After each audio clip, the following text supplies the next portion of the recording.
सोनिया रुको तो सही यार। एक वजह बताओ मुझे। वजह? तुम्हारे यहाँ रुकने के लिए क्या मैं काफी नहीं हूं वजह? तुम तो मेरे कभी थे ही नहीं। तुम तो बस अपनी बिजनेस के या फिर पापा के हो। पापा को बीच में मत लाना। मैं उनके बारे में एक लफ्ज नहीं सुनूंगा। तो फिर मुझे अपनी बीवी होने के नाते उनसे ऊपर रखो ना। जरा सा बराबर रख सकता हूं, ऊपर नहीं, क्योंकि उनसे मेरा रिश्ता तुमसे पुराना है। और सोनिया, अगर इस तरह से तुम मुझे रिश्तों में तकसीम करोगी तो क्या मैं बचूंगा? मैं तुम्हें शेयर नहीं कर सकती। मुझे तुम पूरे चाहिए हो, टुकड़ों में नहीं। खुदा के वास्ते सोनिया, मुझे अपना शौहर होने के साथ साथ किसी का बेटा भी रहने दो। तो मैंने तो कभी नहीं चाहा कि तुम उनके बेटे ना रहो, लेकिन ये याद रखो कि अब मैं तुम्हारी बीवी हूं। पहले मैं अपने पापा का बेटा हूं और फिर तुम्हारा शौहर।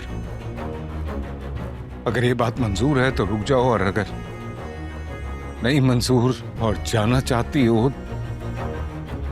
तो चली जाओ। नहीं रुकूं, क्योंकि अपनी खुशी की खातिर ना मैं मोहब्बत की भीख मांगूंगा और ना ही किसी रिश्ते को तकसीम करूंगा।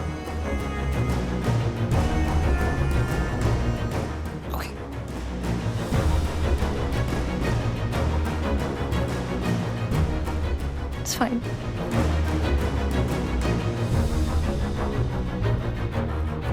अगर इस घर की दहलीज पार करोगी तो लौट के खुद ही आना होगा तुम्हें। जब तक तुम इस घर की दहलीज के अंदर हो, ये हाथ सिर्फ तब तक बढ़ा है तुम्हारी तरफ।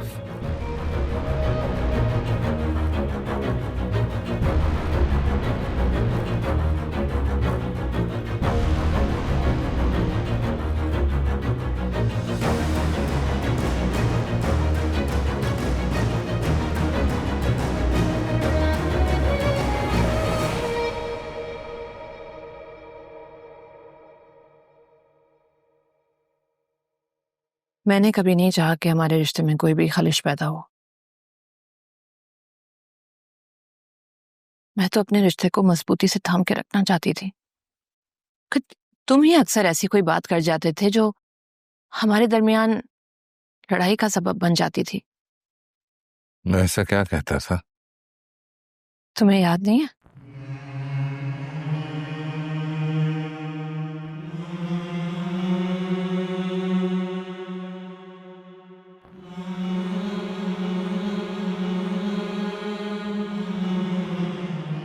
कहाँ जा रहे हो ज़ावियार?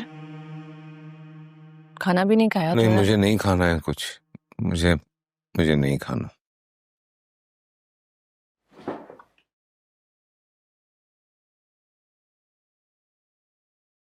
वो जो लड़की थी हॉस्पिटल में, क्या नाम था उसका?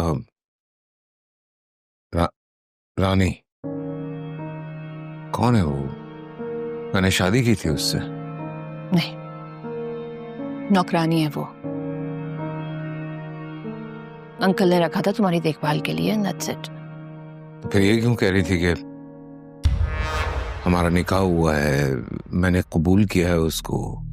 She was saying all that। क्योंकि वो एक झूठी और लालची औरत है, और जब उसकी असलियत सबके सामने आई थी ना, निकाल दिया था उसे। So you don't worry, okay?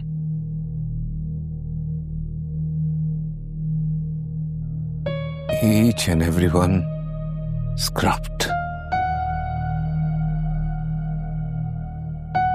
Guilty. सबके सब मुजरिम है। मैं छोड़ूंगा नहीं किसी को, छोड़ूंगा नहीं मैं।